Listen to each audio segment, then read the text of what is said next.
Buenas noches, profesor. Me tocó leer el capítulo 5 de la deliberación. La deliberación solo puede recaer sobre cosas que están en nuestro poder. No hay deliberación posible respecto de las cosas eternas, ni en las ciencias exactas. Solo hay deliberación en las cosas oscuras y dudosas. La deliberación recae sobre los medios que se deben emplear y no sobre el fin que se desea. Solo afecta a las cosas que creemos posible. Descripción del objeto de la deliberación. La preferencia viene después de la deliberación. Ejemplo tomado de Homero. Última definición de la preferencia moral. ¿Se puede deliberar sobre todas las cosas sin excepción? ¿Es todo asunto de deliberación? ¿O bien hay ciertas cosas respecto de las que la deliberación no es posible? Ténganse en cuenta que el objeto de la deliberación de que hablo no es el objeto sobre que pueda deliberar un imbécil o un demente, sino solo el objeto sobre que delibera un hombre que está en pleno goce de su razón, y así nadie delibera sobre las cosas y verdades eternas. Por ejemplo, sobre el mundo, ni sobre este axioma, que el diámetro y el lado son inconmensurables.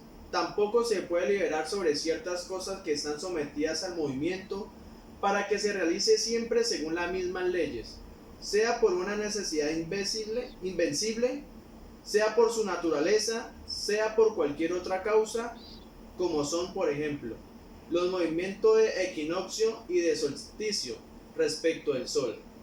Tampoco es posible deliberar sobre las cosas que son tan pronto de una manera como de otra.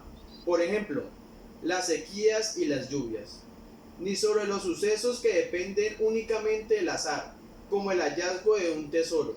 Tampoco puede aplicarse la deliberación sin excepción alguna a todas las cosas puramente humanas. Y así a un lacedemonio no se le ocurrirá deliberar sobre la mejor medida política que hayan de tomar los escitas, porque nada de esto puede producirse mediante nuestra intervención ni depende de nosotros. No liberamos sino sobre cosas que están sometidas a nuestro poder, y esas son precisamente todas aquellas de que hasta ahora no hemos hablado: la naturaleza, la necesidad, el azar. Es cierto que pueden ser causas de muchas cosas. Por ser preciso, contar además con la inteligencia y todo lo que se produce por la voluntad del hombre. Los hombres deliberan, cada cual en su esfera, sobre las cosas que se creen capaces de poder hacer, en las ciencias exactas, independiente de toda arbitrariedad. No hay lugar de deliberar, por ejemplo, en la gramática, donde no hay ni alternativa ni incertidumbre posible sobre la ortografía de las palabras. Pero deliberamos sobre las cosas que dependen de nosotros, y que no son siempre invariablemente una sola y misma manera. Por ejemplo, se libera sobre las cosas de medicina, sobre las especulaciones de comercio y sobre los negocios. Se libera sobre el arte de la investigación más que sobre el arte de la gimnástica, en la proporción que la primera de estas artes es menos precisa que la segunda. Lo mismo sucede en todos los demás, y se delibera más sobre las artes que sobre la ciencia, porque aquellas presentan más materia a la incertidumbre y al disentimiento. La deliberación se aplica especialmente a las cosas que, estando sometidas a reglas ordinarias, son, sin embargo, oscuras en su desenlace particular, y respecto de las cuales nada se puede precisar de antemano. Estas son las cosas para las que, cuando son importantes, llamamos en nuestro auxilio consejero más ilustrados que nosotros, porque desconfiamos de nuestro solo discernimiento y de nuestra insuficiencia en los casos dudosos. Por los demás, no deliberamos en general sobre el fin que nos proponemos, sino más bien sobre los medios que deben conducir a él.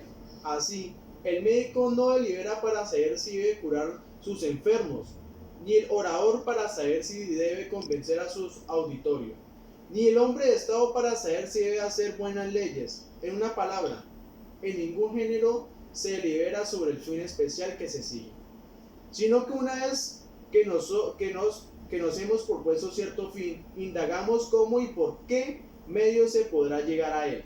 Si hay muchos medios de conseguirlo, se busca busca pronunciada atención cuál de ellos es el más fácil y el mejor. Y si no hay más que uno, se estudia el modo de obtener por este medio único la cosa que se desea.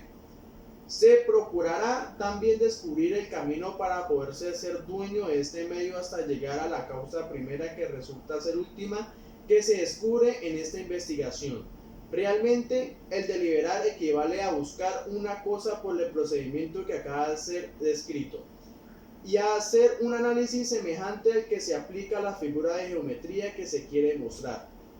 Por otra parte, evidentemente no toda indagación es una deliberación. Por ejemplo, las indagaciones matemáticas.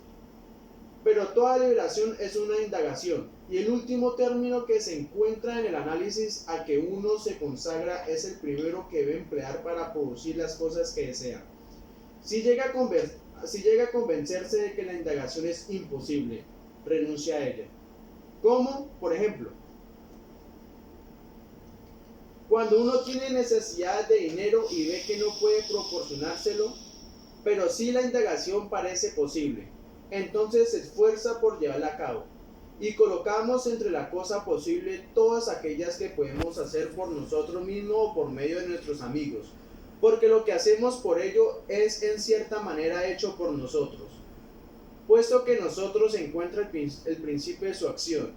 Unas veces buscamos en la deliberación los instrumentos, otras el uso que debemos hacerse de ellos, y en todas ocasiones lo que se busca es ya el medio que debe emplearse, ya la manera con que debe conducirse, ya la persona que deberá intervenir.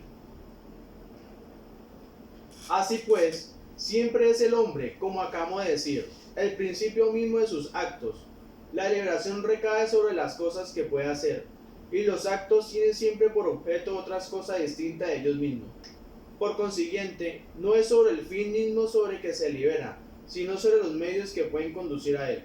No se libera tampoco sobre las cosas individuales y particulares. Por ejemplo, para saber si ese objeto que se tiene a la vista es pan, ni si está bien cocido, ni si está trabajado convenientemente, porque estas son cosas que la sensación por sí puede juzgar, y si se hubiera deliberado siempre sobre todo, sería cosa de perderse en el infinito. Pero el objeto de la deliberación es el mismo que el de la intención o preferencia, con esta sola diferencia, que el objeto de la intención de la preferencia debe estar previamente fijado.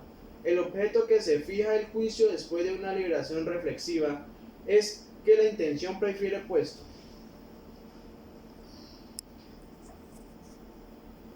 Que se cesa de indagar cómo se debe obrar desde el momento en que se ha visto la causa de la acción en sí misma, y se la ha sometido a esta facultad que en nosotros dirige y gobierna todas las demás, porque ella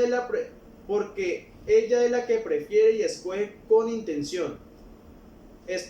Esta distinción se puede ver con la plena evidencia hasta en los antiguos gobiernos, cuya imagen nos ha trazado Romero. Allí se va a los reyes a anunciar al pueblo las resoluciones que han preferido y lo que tiene intención de hacer.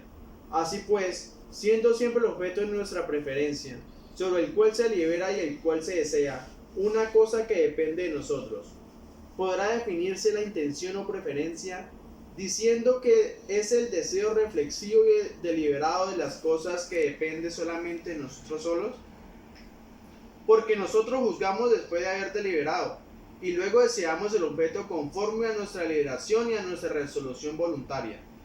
Este sencillo bosquejo que acabamos de trazar de la preferencia moral o intención basta para hacer ver lo que ella es y las cosas que la conciernen, y para demostrar que solo se dirige a la indagación de los medios que pueden conducir al fin que se busca.